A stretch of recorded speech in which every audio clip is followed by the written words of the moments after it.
我希望老師可以擁有呢間學校。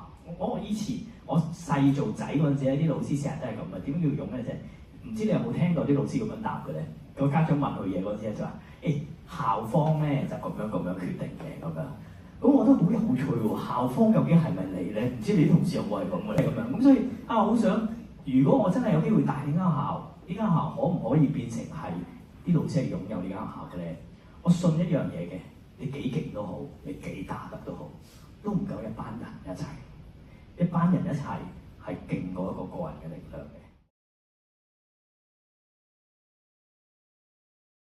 我覺得共同參與一齊奮鬥嘅，我係好想改當時嘅文化。我唔知你有冇當時，我喺細個嗰陣時嘅文化係咁嘅，個校務會議係由校長先講嘢，跟住副校講嘢，跟住到主任講嘢。於是乎咧，嗰個會就係一路有唔同嘅層喺度講嘅，講完之後就散會啦咁樣。咁呢個就係以前。咁我唔想係咁啊！我想係人人都有份。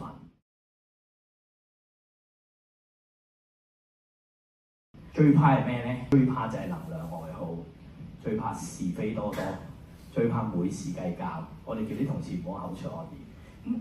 真係咁喎！我哋每年都擺出嚟喎，每年同新同事都講一次，都揞啲同事一次。咁你話有啲係咪似阿婆啊？係嘅，係有啲似阿婆嘅。但係我信一啲嘢揞得多係聽到入腦喎。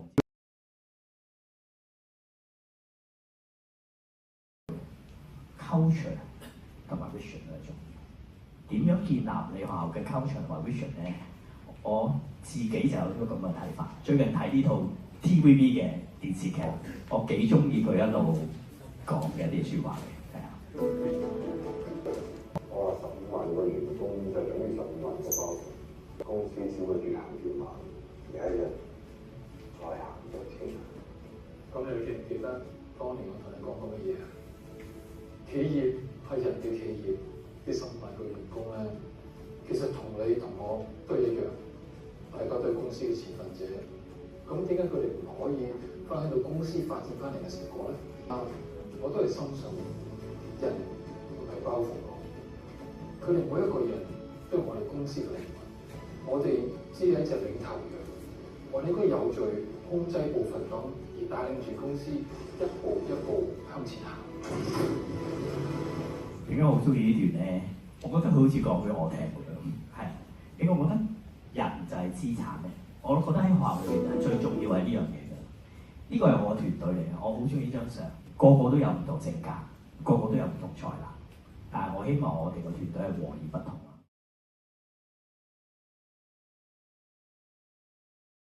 六統理論係咁樣講嘅，佢就話乜嘢決定呢桶水嘅高度係最長嗰塊板啦，定係最短咧？